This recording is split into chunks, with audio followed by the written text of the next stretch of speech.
Guys, hi. I hope आप सब लोग खुश होंगे, मज़े में होंगे।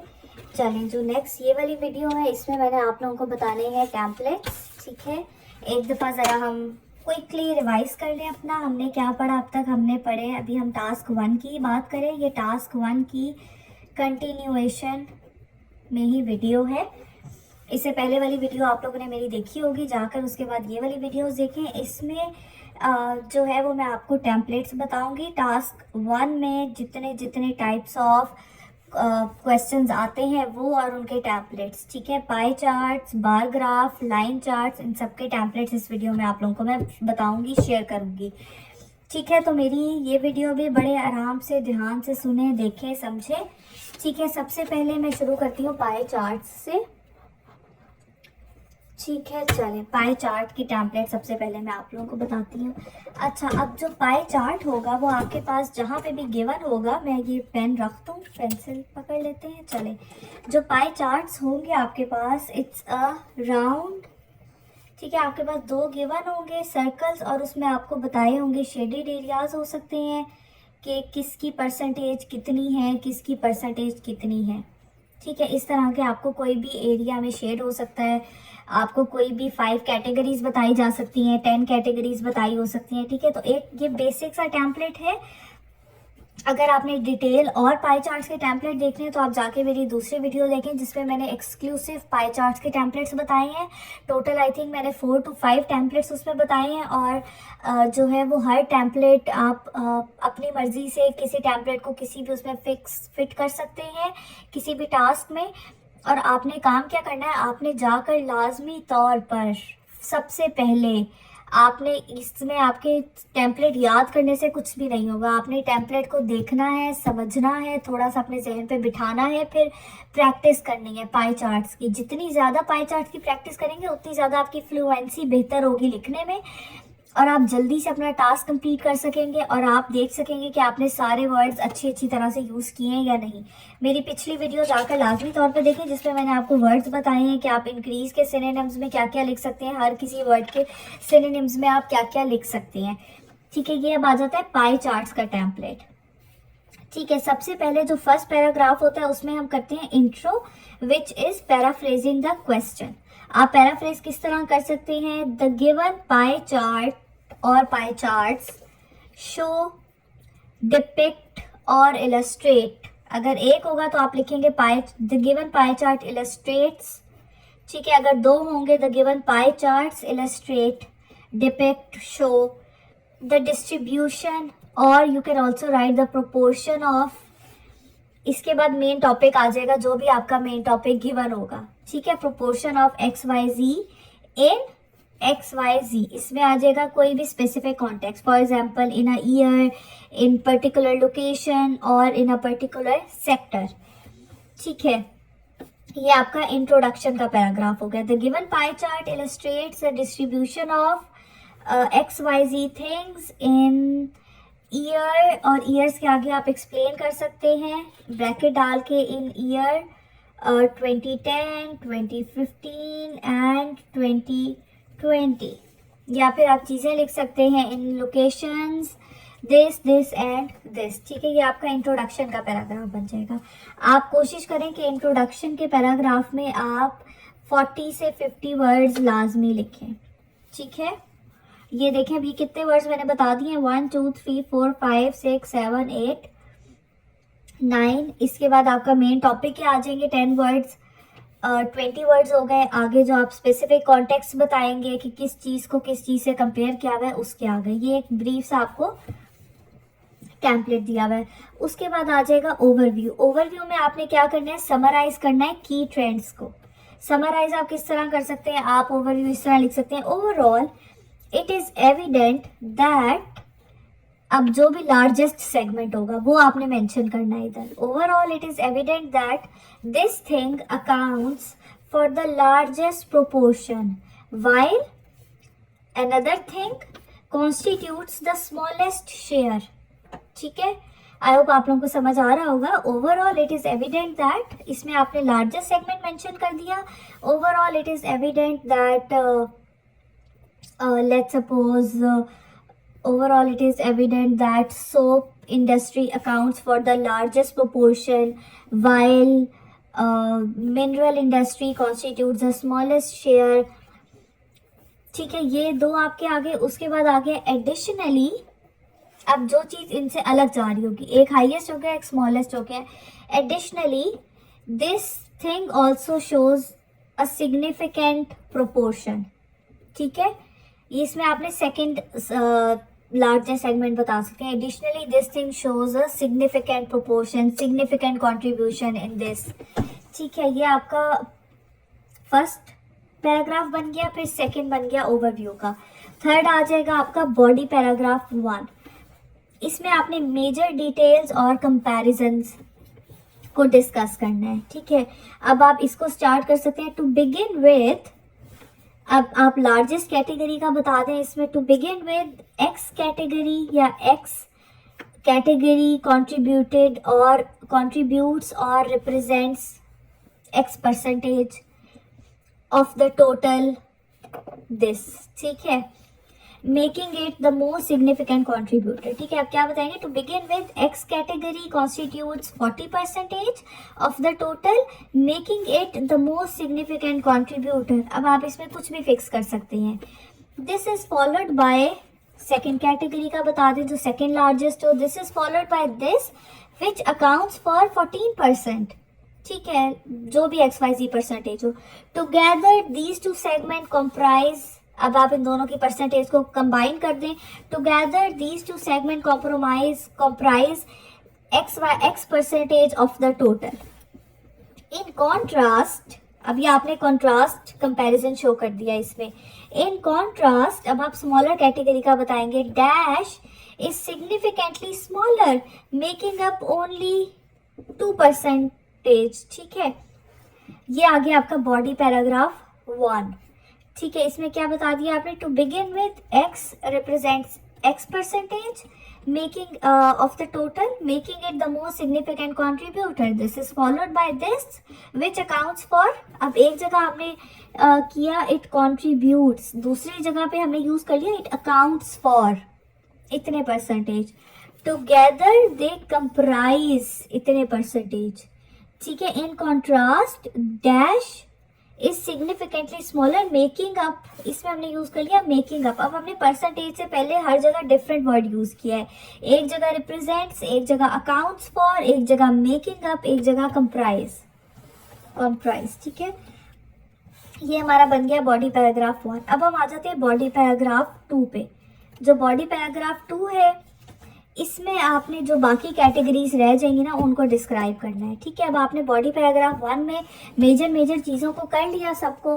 अब आपने बॉडी पैराग्राफ 2 में जो आपकी रिमेनिंग कैटेगरीज रह जाएंगी आपने उनको इसमें डिस्क्राइब करना है. जैसे कि अब आप इसको शुरू कर सकते हैं. Turning to the other segment. सबसे ज़्यादा जो मसला होता है ना टास्क 1 लिखने में वो होता है हम पैराग्राफ शुरू किस तरह करें. अब आपने देखिए पहला आपने शुरू कर लिया, सेकंड आपने ओवरऑल इट इज एविडेंट से शुरू कर लिया, थर्ड आपने शुरू कर लिया टू बिगिन विद, फोर्थ आपने शुरू कर लिया turning to the other segments.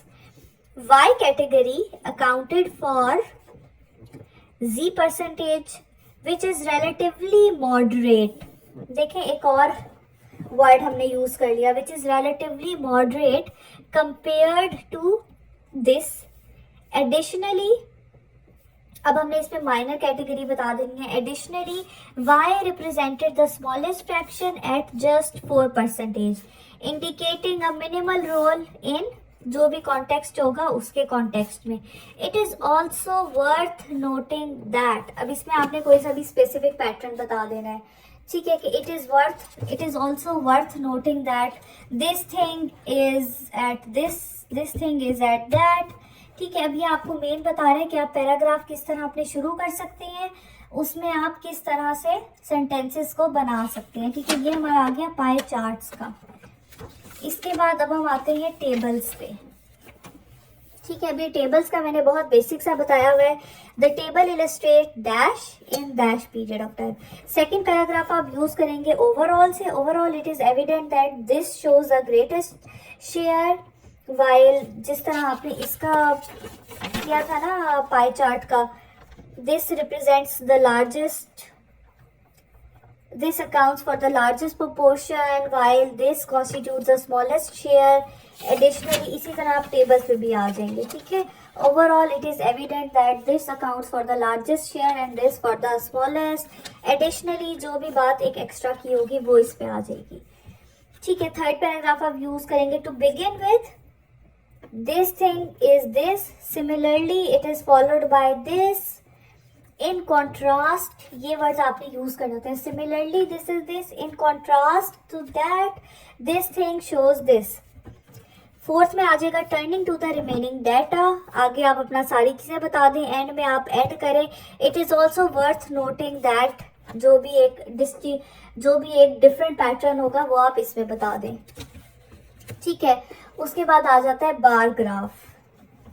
अब आप इनकी भी, अगर आपने 4-5 टेम्पलेट्स देखने हैं ना कि आप और भी किस तरह से यूज़ कर सकते हैं पैराग्राफ्स को, तो आप ज़रूर जाके मेरी हर टॉपिक की अलग से टेम्पलेट वाली वीडियोस देखें लाजमी जाकर. बहुत इन्फॉर्मेटिव है, बहुत आपको इनसे इंफॉर्मेशन मिलेगी, तो लाजमी जाकर देखें. मेरे चैनल को लाइक करें, सब्सक्राइब करें, ताकि मैं और ज़्यादा वीडियोस आप लोगों के लिए बनाऊं, खासकर टास्क 2 की सारी चीज़ों के टेम्पलेट. कोई यूनिवर्सल टेम्पलेट नहीं होता जो आपने एक के लिए बना लिया वो सब पे फॉलो होगा. नो, एडवांटेजेस डिसएडवांटेज का अलग होगा, व्यूज़ ओपिनियंस का अलग होगा, ठीक है. डिस्कस बोथ व्यूज़ का अलग होगा.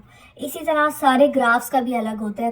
पाई चार्ट्स में प्रोपोर्शंस आती हैं, बार ग्राफ्स में परसेंटेजेस आती हैं, इसी तरह लाइन ग्राफ में ट्रेंड्स आते हैं. तो थोड़ी बहुत चीज़ें आपने हर किसी का, अब आपने पाई चार्ट्स पढ़ा है तो आप पाई चार्ट्स पढ़ें और उनकी प्रैक्टिस करें, ठीक है. फिर आप बार ग्राफ्स पढ़ें और उनकी प्रैक्टिस करें.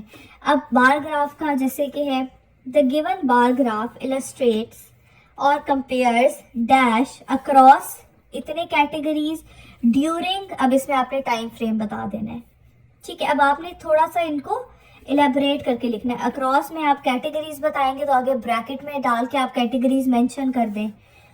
सेकेंड पैराग्राफ आ जाएगा. Again overall it is evident that, अब आप मोस्ट सिग्निफिकेंट ट्रेंड बताएंगे, ठीक है.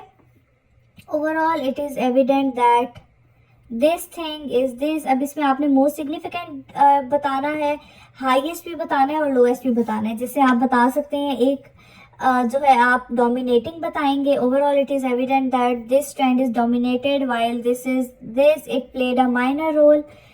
एडिशनली के बाद आप अगला जो भी कोई डिफरेंट होगा वो आप यूज़ कर सकते हैं. अब जैसे फॉर एग्जांपल दे रही हूँ, overall people spend the most on cinema tickets while expenditures on book were the lowest, ठीक है. while dash played a minor role में हमने यूज कर लिया, while expenditure on books were the lowest. spending on DVDs and music showed similar trends. इसी तरह ये आप आएगा एडिशनली के बाद. additionally spending on DVDs and music showed similar trends, ठीक है. अब आपने इस तरह से चीज़ों को, सेंटेंसेस को मिला के अपना जो है वो पैसेज बनाना होगा. थर्ड पैराग्राफ आ जाएगा. To begin with, X category accounted for X percentage making it most significant contributed. Similarly this category was also prominent, ठीक है, was also prominent with a figure of, again with the figure of this data. In contrast this category was significantly lower at this, ठीक है. फिर हम आ जाएंगे turning to the remaining categories. This constituted, this contributed, this accounted only इतने percentage, making it the least significant. Additionally another factor, it was another जो भी trend हो, एडिशनली दिस शोज इंक्रीज और दिस शोज डिक्रीज. फिर next sentence आ जाएगा. It was worth noting that X Y Z, जो भी आपका टेम्पलेट हो, ठीक है. अब ये टेम्पलेट बहुत बेसिक से हैं. आपने जो मेरी डिटेल्ड 3-4 टेम्पलेट्स देखने हैं ना, वो आप जाकर मेरी डिटेल्ड वीडियोस देखें जिसमें मैंने हर टॉपिक पे एटलीस्ट 4 to 5 टेम्पलेट्स बताए हुए हैं, ठीक है. बार ग्राफ की है और पाई चार्ट्स की आई थिंक लगी भी है, बाकियों की मैंने अभी लगानी है. वो मैं चाह रही हूँ मेरे ज़रा सब्सक्राइबर और व्यूअर्स मेरे ज़रा ज़्यादा हों तो फिर मैं लगाऊँ. तो प्लीज़ मेरी वीडियोस को जहाँ जहाँ आप शेयर कर सकते हैं शेयर करें, लाइक करें, सब्सक्राइब करें, ताकि मैं और ज़्यादा जो है वो आप लोगों को बताऊँ. जो टास्क 2 के हैं ना मेरे पास टेम्पलेट्स, वो आउट क्लास टेम्पलेट्स हैं। अच्छा, इसके बाद अब आ जाता है मैप्स। अगर आपको किसी 2 जगह के मैप गिवन है, एक जगह का मैप है और वो उसके बाद जो है वो जगह चेंज हो गई और दूसरी जगह का मैप बन गया उधर, ठीक है, मैप के आप किस तरह लिखेंगे। अब देखें, बार ग्राफ, लाइन चार्ट, जो पीछे मैंने आपको 2 दिखाए हैं, उसमें आपने कुछ चीज़ों को आप सेम तरह से यूज़ कर रहे थे। It is evident that in contrast to और टर्निंग टू अदर फैक्टर्स, ठीक है। लेकिन जो मैप्स हैं उनमें आप ये नहीं कर सकते। मैप्स को आप किस तरह एक्सप्लेन करेंगे? The given maps illustrate the changes in XYZ area between this year and this year, ठीक है। और आप लिख सकते हैं illustrate the transformation in this area between year this and year this. अब जो इसमें ओवरव्यू का पैराग्राफ आएगा उसमें ऑब्वियसली आपने कोई हाईएस्ट लोएस्ट ट्रेंड्स नहीं बताने, उसमें आपने ओवरव्यू बताना है कि क्या हुआ। यूजुअली जितनी भी जगह होती है ना, वो एक पुराना मैप का एरिया होता है और उसको कंस्ट्रक्ट करके उन्होंने न्यू एरिया बना दिया होता है। ओवरऑल जो है ना वो यही चीज़ें उन पे बैठती हैं। ओवरऑल द एरिया, और you can also write down the area underwent significant changes with, अब आप इसमें जो है ना आपने मेजर जो चेंज आई है ना उसको मेंशन करना है, विद अर्बनाइजेशन और विद इंफ्रास्ट्रक्चर, इम्प्रूव्ड इंफ्रास्ट्रक्चर या natural areas are being replaced, significant changes with urbanization। ज़्यादातर यही इसमें यूज़ होता है कि अर्बनाइजेशन ज़्यादा हुई होती है जगहों में, मॉडर्न हुई होती हैं जगह, ठीक है, या इंफ्रास्ट्रक्चर एक्सपैंड हुआ होता है, या उसमें जो नेचुरल एरियाज़ हैं वो रिप्लेस हो चुके होते हैं आर्टिफिशियल एरियाज से, न्यू मॉडर्न टेक्नोलॉजी से, ठीक है। ओवरऑल द टाउन और area underwent significant changes with urbanization while some features such as, जो सा भी फीचर बनो, जैसे एक पार्क है इधर, ठीक है, वो इधर भी है, ठीक है, तो हम कहेंगे while some features such as park remained unchanged, others like, अब जो भी इसमें और फीचर्स ऐड हुए हैं, कोई इन्होंने पॉन्ड ऐड कर दिया है, कोई इन्होंने जो है वो जिम ऐड कर दिया है, हम कहाँ पे थे? Yes, while some features remained unchanged, others like dash were either added, it were removed or modified, ठीक है। आप कह देंगे these areas they were added। अगर यहाँ से कुछ एरियाज रिमूव किए हैं तो आप बता दें feature these features were removed or they were modified, ठीक है। ये आपका ओवरऑल आ जाएगा। Overall the area shows significant urbanization, the area underwent significant changes with urbanization, while some features such as X remained unchanged, other features such as Y and Z they were modified, ठीक है। अब आप जो 2 paragraphs हैं अब आप उनको कैसे करेंगे? पहले आप आ जाएंगे अर्लियर ईयर पे, in let's say in 2010 and this is 2020। In 2010 the area primarily consisted of, let's say there were forest है या फार्म लैंड है, तो हम बता देंगे या रेजिडेंशियल एरिया है, तो हम बता देंगे कि in this year the area primarily consisted of farm land, residential area, ठीक है। ये आपका एक सेंटेंस कंप्लीट हो गया। नेक्स्ट आएगा आपका जो भी सेंटेंस आपने लिखना है कि feature 1 was located in the specific location बता देंगे। Let's suppose park was located in the north और साउथ, यूजुअली मार्किंग भी दी होती है कि नॉर्थ, साउथ, ईस्ट, वेस्ट किस साइड पे है, ठीक है। तो आप बता देंगे feature 1 for example park was located in the north और in the north east area, while the feature 2 occupied the west zone, ठीक है। एक जगह आपने साउथ ईस्ट एरिया बता दिया, दूसरी जगह आपने जोन लिख दिया, while feature 2 occupied this zone. Additionally अब आप कोई सा भी एक जो सिग्निफिकेंट या एक जो डिफरेंट सी चीज़ होगी इसमें वो आप बता देंगे। फॉर एग्जांपल हो सकता है कोई एक नैरो रोड इसके बीच में से जा रही हो या इसके साइड से जा रही हो। Additionally a narrow road connected the village to the coast, ठीक है। अब ये आपका एक अर्लियर ईयर की डिस्क्रिप्शन होगी, ठीक है। The area primarily constituted of farm land, feature 1 was located in the north zone while feature 2 occupied the specific the other location, additionally there is a narrow road, और जो भी चीज़ additional feature हो वो आपने बता दिया, ठीक है। उसके बाद जो नेक्स्ट पैराग्राफ आ जाएगा उसमें आप अगले साल का बता दें। By year 2020 the area had transformed significantly, ठीक है। अब आप किसी भी उसमें ये लाइन लिख सकते हैं, कोई इसको चेंज करने की कुछ करने की ज़रूरत नहीं। The area had transformed significantly, अब आप कोई भी न्यू डेवलपमेंट बताएं। एरिया हैज़ ट्रांसफॉर्म्ड सिग्निफिकेंटली, अब आप इसमें कोई भी विद दिस फीचर्स, ठीक है। For instance feature 1 this feature park was replaced by a parking area, ठीक है। अब जोन सी जगह इधर पहले कोई और होगी, वहाँ कोई और होगी, आप उसको इधर मेंशन करेंगे, ठीक है। दिस फीचर जो कि यहाँ पे था, it was replaced by this feature which is here, and feature 2 was expanded, या आप बता दें कि पार्क, अब पॉन्ड है, पॉन्ड वाज एक्सपेंडेड, लेकिन पॉन्ड इधर नहीं है तो आप लिख देंगे द पॉन्ड वाज एडेड और इट वाज रिमूव्ड, ठीक है। जो भी चीज़ें रिमूव हुई हैं वो आप बता देंगे। Feature 2 and 3 they were remove and in those areas the other they were placed और दे वर मॉडिफाइड, ठीक है। फिर आ जाएगा डिस्पाइट दीज चेंजेस, अब इन सब चेंजेस के बाद कौन सा फीचर था जो इंटैक्ट रहा, that feature remain intact, indicating जो भी चीज़ हो, जैसे आ गया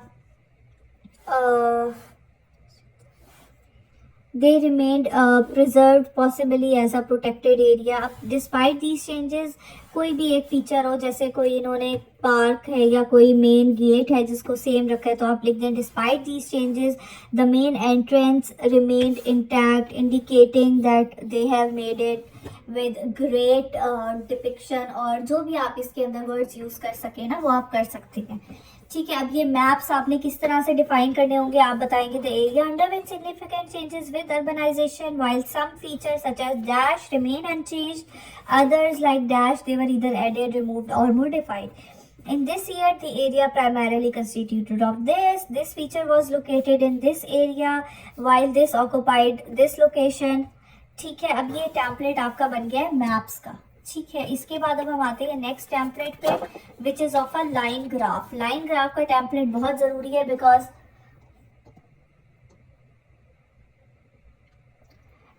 लाइन ग्राफ का टेम्पलेट बहुत ज़रूरी है बिकॉज ये भी जो है ना बहुत जगहों पे आपकी बहुत ज़्यादा हेल्प करेगा, ठीक है। आई थिंक लाइन ग्राफ का रह गया और हमारे पास डायग्राम का रह गया. यस, 2 टेम्पलेट्स रह गए हैं. आपने अगर डिटेल्ड हर वीडियो के ज़्यादा सारे टेम्पलेट्स देखने हैं तो आप जाके मेरी अलग अलग टेम्पलेट्स की वीडियोस देखें. आप मेरी इसमें प्लेलिस्ट में चले जाएं आइल्स प्रिपरेशन की, उसमें सारी वीडियोस प्रेजेंट है ना, उन सब में आप आइल्स की चीज़ें ढूंढ सकते हैं. लाइन ग्राफ में क्या आ जाएगा, the given line graph illustrates the fluctuations, trends और changes in this area over the period of dash in dash.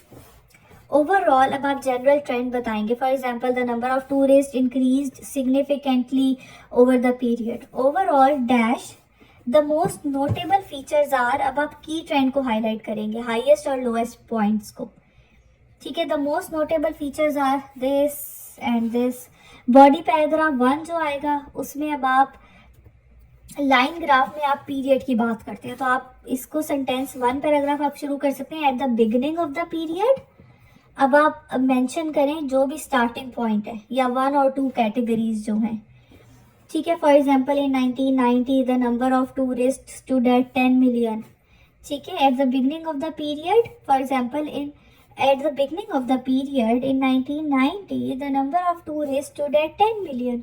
Over the next decade or years, जो भी next उसमें लाइन ग्राफ में पॉइंट मेंशन हो, over the next years this figure, अब आप बताएंगे कि क्या ट्रेंड है. This figure rose significantly, declined gradually, remained constant या क्या, ठीक है.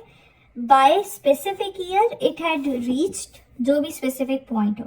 इसमें भी आप बताएंगे over the next years this figure it rose steadily और ब्रैकेट में आप परसेंटेज मेंशन कर दें. By dash year it had reached किस पॉइंट पे लिखी। इन कॉन्ट्रास्ट, अब जो सेकंड कैटेगरी उसके कॉन्ट्रास्ट में होगी वो इधर आ जाएगी। ठीक है, अब आ जाएगा पैराग्राफ 2। पैराग्राफ 2 आप शुरू कर सकते हैं। During the later part of the period, अब जो सा भी दूसरा की ट्रेंड होगा ना, फ्लक्चुएशन आया है, कोई शार्प राइज आया है, जो भी चीज आई है, during the later part of the period dash is happened. For instance, अब आप कोई भी स्पेसिफिक पॉइंट मेंशन कर दें। दिस ट्रेंड कॉन्ट्रास्ट्स विद जो भी कैटेगरी हो। Again it is worth noting that जो भी अनयूजुअल ट्रेंड आ रहा हो। बेसिकली आपने हर बॉडी पैराग्राफ में आपने एक तो सेंटेंस शुरू में यूज करना है, फिर आपने उसका कॉन्ट्रास्ट लेके आना है, एंड देन आपने आना है एडिशनली पे। एडिशनली की जगह आप यूज कर सकते हैं it is worth noting that. इसी तरह इधर आ गया दिस ट्रेंड कॉन्ट्रास्ट विद, इसमें हमने यूज कर लिया था इन कॉन्ट्रास्ट। ठीक है, आपने दोनों पैराग्राफ्स में इस तरह की चीजों को लाजमी तौर पे मेंटेन रखना है। ठीक है, ये आ गया हमारे लाइन ग्राफ का टेम्पलेट। अब हम आ जाते हैं डायग्राम के टेम्पलेट पे। ओके, सो डायग्राम का टेम्पलेट भी बहुत बहुत ज़रूरी है, बहुत इजी है आप लोगों के लिए याद करना, इसको फॉलो करना, ये सब बहुत आसान है। ठीक है, चलिए अब आते हैं डायग्राम पे। द डायग्राम इलस्ट्रेट्स, जो भी प्रोसेस उन्होंने बताया वो, the diagram illustrate the stages of a XYZ process, या the diagram illustrate the life cycle of a जो भी लिविंग ऑर्गेनिज्म हो वो। फिर सेकेंड पैराग्राफ आ जाएगा overall the process involves a series of 7 steps और मल्टीपल इंटरकनेक्टेड स्टेजेस। ठीक है, ये आप किसी भी उसमें यूज कर सकते हैं। Overall the process involves multiple interconnected stages, या overall the process involve a series of 7 steps, जो भी इस जगह में ये बेसिकली डैश है, आप जो भी इसमें यूज करें। बिगिनिंग विथ स्टार्टिंग पॉइंट आ जाएगा, एंड कल्मिनेटिंग इन, इसमें एंड पॉइंट आ जाएगा। Beginning with and culminating in. The process is linear process है, सर्कुलर है, साइक्लिकल है, कैसा है वो आप बता। The process is dash and each step is interconnected और इंटरलिंक्ड। जो आपका थर्ड पैराग्राफ आ जाएगा उसमें आप बता देंगे द प्रोसेस बिगिंस विद, अब आपने इसमें फर्स्ट स्टेज को एक्सप्लेन करना है। For example the process begins with collection of raw material. ठीक है, once this step is completed, अब आपने नेक्स्ट स्टेप बता देना, जो भी नेक्स्ट स्टेप आपके पास डायग्राम में अवेलेबल हो। After this step the materials are, अब आपने सेकेंड स्टेप बताना है। ठीक है, once this step is completed, फिर आप नेक्स्ट स्टेप बता देंगे। Once this step is completed then they are sent to a boiler और they are sent for crushing.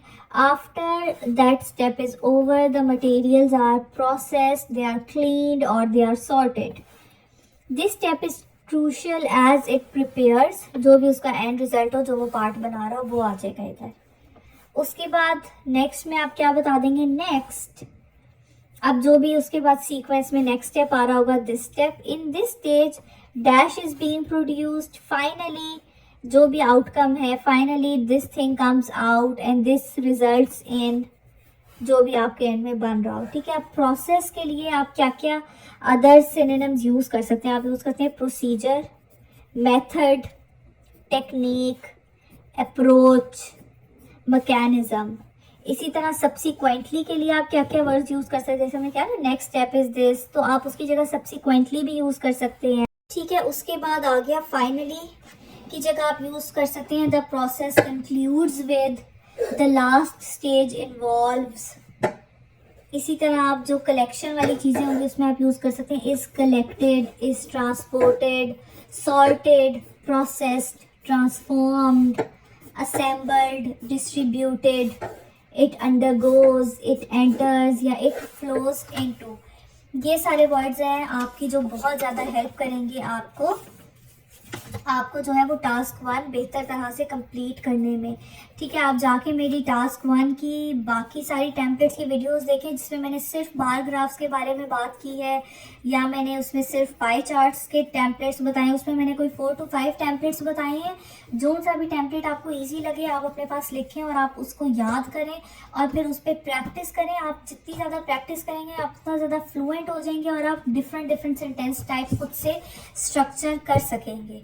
ठीक है, ज़रूर जाएं, मेरे चैनल को सब्सक्राइब करें। मेरे सब्सक्राइबर्स का टारगेट जो है दैट इज़ 200K, और I think 100K is also fine. इतने सब्सक्राइबर्स या 1K सब्सक्राइबर्स, बल्कि आई थिंक मुझे 1K से शुरू करना चाहिए। 1K सब्सक्राइबर्स लेकर आए मेरे चैनल पे और 200K व्यूज़ होने चाहिए, जिसके बाद मैं आपको जो टास्क 2 है उसकी टेम्पलेट की वीडियोस डालूंगी। ठीक है, टेम्पलेट्स आपको कोई कहीं भी फ्री में इतने ज़्यादा नहीं देगा जितने मैं प्रोवाइड कर रही हूँ। ठीक है, और ये सारे टेम्पलेट्स जो हैं ये सारे मैंने खुद से प्रिपेयर किए हुए हैं। ये कोई ऐसे नहीं है कि मैंने एक जगह से उठाए, दूसरी जगह से उठाए। मैंने जो अपने आइज़ की तैयारी की थी उसमें मैंने ये सारे टेम्पलेट्स खुद बनाए थे, जिसमें एडवांटेजेस डिसएडवांटेजेस के टेम्पलेट्स हैं, एग्री डिसएग्री के टेम्पलेट्स हैं। ठीक है, इसके अलावा एडवांटेजेस डिसएडवांटेजेस के टेम्पलेट्स हैं, आपके किस तरह पैराग्राफ्स को यूज़ करना है, व्यूज़ और ओपिनियंस के किस तरह से करने हैं।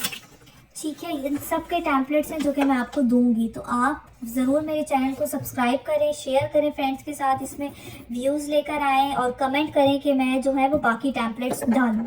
ठीक है, thank you very much, bye, have a good day.